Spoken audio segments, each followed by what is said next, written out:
ये वीडियो हमारी तरफ से भारतीय जवानों के लिए एक छोटा सा ट्रिब्यूट है। दोस्तों, हाल ही में मैं अपने दोस्तों के साथ किसी काम के सिलसिले में जम्मू गया था। रात का समय था और बर्फबारी शुरू हो गई। आप यकीन नहीं मानेंगे कि ठंड इतनी ज्यादा थी कि होटल के रूम में हीटर चलाने के बावजूद भी मैं और मेरा दोस्त कंफर्टेबल फील नहीं कर रहे थे। स्नोफॉल देखने के लिए जैसे ही मैंने अपने रूम की खिड़की का कर्टेन खिसकाया, मुझे कुछ दिखाई दिया जिसने मुझे अंदर तक हिला कर रख दिया। दोस्तों, मैंने देखा कि इतनी ठंड और भारी बर्फबारी में भी एक जवान पूरी मुस्तैदी के साथ सड़क के किनारे खड़ा होकर अपनी ड्यूटी निभा रहा है। दोस्तों, ये वही जवान हैं जो अपनी जान हथेली पर रखकर हमारी हिफाजत करते हैं। लेकिन क्या आप जानते हैं कि हमारे भारत में ही एक ऐसी जगह भी है जहां पर जवान दुश्मन की गोलियों से नहीं बल्कि ठंड के कारण देश की रक्षा करते करते शहीद हो जाते हैं। जी हाँ दोस्तों, हम बात कर रहे हैं भारत के सियाचिन ग्लेशियर की। समुद्र तल से 6700 मीटर की ऊंचाई पर स्थित इस जगह का दिन में तापमान -30 डिग्री व रात में -70 डिग्री तक पहुंच जाता है। ऑक्सीजन इतनी कम कि यदि किसी सैनिक की सांस फूल गई तो उसको बचा पाना भी लगभग नामुमकिन सा हो जाता है। लेकिन सवाल तो ये है कि इतनी ठंड और विषम परिस्थितियों में भी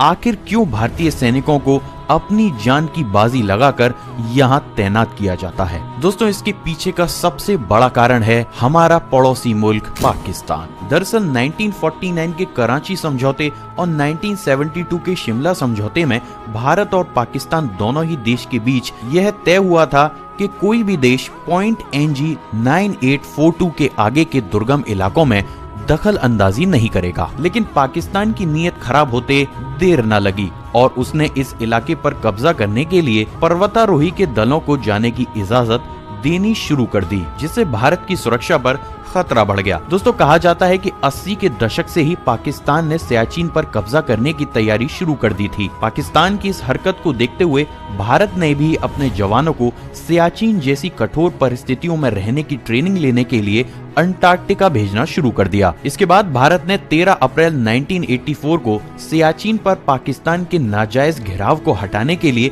ऑपरेशन मेघदूत शुरू कर दिया। भारत ये जानता था कि पाकिस्तान 17 अप्रैल से सियाचिन पर कब्जा करने का ऑपरेशन शुरू करने वाला है। पाकिस्तान अपनी चाल चले उससे पहले हम जल्द से जल्द कदम उठाना चाहते थे। हम अच्छी तरह से जानते थे कि वो तैयार थे और इसीलिए भारत ने 3 दिन पहले ही कार्यवाही कर पाकिस्तान के नापाक इरादों को विफल कर दिया। तभी से ही सियाचिन पर भारत और पाकिस्तान की सेनाएं आमने सामने तैनात रहती हैं। अब दोस्तों, उन कठिन परिस्थितियों की बात कर लेते हैं जो सियाचिन को बनाती हैं दुनिया की सबसे भयानक जगह। दोस्तों, यहाँ ऑक्सीजन की इतनी कमी है कि हर साल हमारे देश के कई वीर सैनिकों की नींद में ही मृत्यु हो जाती है। दोस्तों, सैनिकों को दूसरी जगहों से लाकर जब सियाचिन पर तैनात किया जाता है तो उससे पहले उन्हें इतने ठंडे माहौल के अनुरूप खुद को ढालने के लिए ट्रेनिंग दी जाती है। सैनिकों से ये अपेक्षा की जाती है कि वह इन परिस्थितियों में एक सैनिक की तरह नहीं बल्कि एक पर्वतारोही की तरह भी काम लें। और इसका सबसे बड़ा कारण है इमरजेंसीज के वक्त जवानों तक मेडिकल हेल्प न पहुंचना। सियाचिन का मौसम और 160 किलोमीटर प्रति घंटे की रफ्तार से चलने वाली बर्फीली हवाएं किसी भी हेलीकॉप्टर को यहाँ टिकने नहीं देती हैं और इसीलिए सैनिकों के लिए हर साल का राशन कुछ ही महीनों में जुटाया जाता है, जिसे जवानों को पूरी साल चलाना पड़ता है। आपातकालीन परिस्थितियों में दुश्मनों की गोलियों से बचकर भारतीय सेना का चीता हेलीकॉप्टर महज 30 सेकंड के लिए ही सियाचिन की चौकियों पर उतरता है। इन्हीं 30 सेकंड के अंदर सैनिकों को लाना व ले जाना, साथ ही मेडिकल हेल्प व राशन का आदान प्रदान किया जा सकता है। ठंड का हाल कुछ इस कदर है कि कोई भी जवान अपने शरीर का कोई भी भाग सिर्फ 1 सेकंड के लिए यदि बाहर निकाल दे तो वह अंग तुरंत ही जम जाता है और उसे तुरंत ही काटना पड़ता है। यदि उस अंग को तुरंत ही ना काटा जाए तो शरीर में हाइपोथर्मिया बढ़ने लगता है और चंद ही मिनटों में जवान की मृत्यु हो जाती है। दोस्तों, यहाँ पर पानी पीने के लिए भी भारतीय जवानों को कड़ी मशक्कत करनी पड़ती है, क्योंकि यहाँ पर इतना कम तापमान होता है कि पीने का पानी बर्फ के रूप में हमेशा जमा रहता है, जिसे पीने के लिए जवानों को कई घंटे उसे उबालना पड़ता है व चंद ही मिनटों के अंदर उसे पीना भी पड़ता है। दोस्तों, यहाँ पर जवानों को कई महीने तक नहाने, टूथपेस्ट करने और यहाँ तक कि शेव करने की भी इजाजत नहीं दी जाती है। इसके पीछे का कारण यह है कि जैसे ही टूथपेस्ट को इस एटमॉस्फेयर में बाहर निकाला जाता है, वह चंद ही सेकंड में बर्फ का टुकड़ा बन जाता है।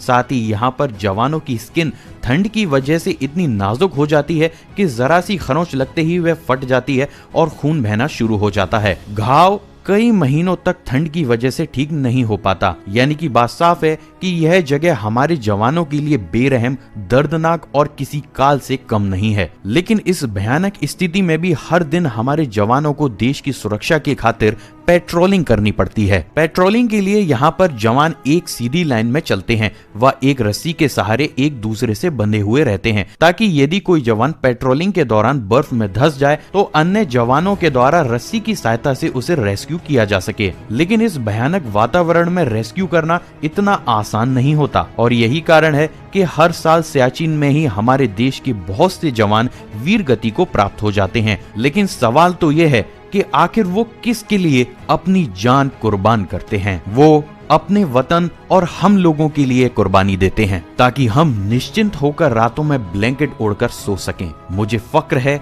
इस देश पर और इस देश के हर उस जवान पर जो इस देश और इस देश के नागरिकों के लिए खुद की जान हथेली पर लेकर चलता है। दोस्तों, अगर आपको ये वीडियो पसंद आई हो तो इस वीडियो को ज्यादा से ज्यादा लाइक और शेयर जरूर कीजिएगा। साथ ही इस वीडियो में देश के जवानों को हौसला अफजाई के लिए कमेंट जरूर करें, ताकि यदि कोई जवान इस वीडियो को देख रहा हो तो उसे यह पता चले कि वह हम लोगों के लिए कितना खास है। जय हिंद।